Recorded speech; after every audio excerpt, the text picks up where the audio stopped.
A DecoNetwork website consists of three main sections: a header, body, and footer.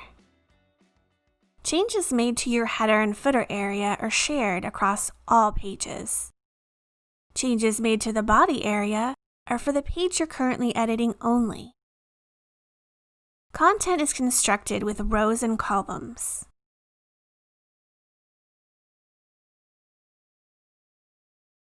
Rows and columns are used to ensure your site will be responsive on all devices. As your site shrinks down on smaller devices, the rows will stack to ensure your content is always viewed.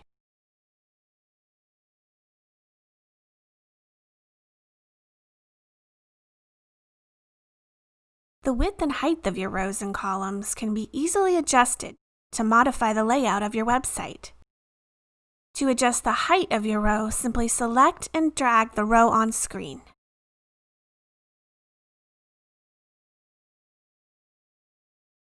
To change the number of columns in a row, select the Row Settings, and under the Column Settings tab, select the number of columns you want on your row.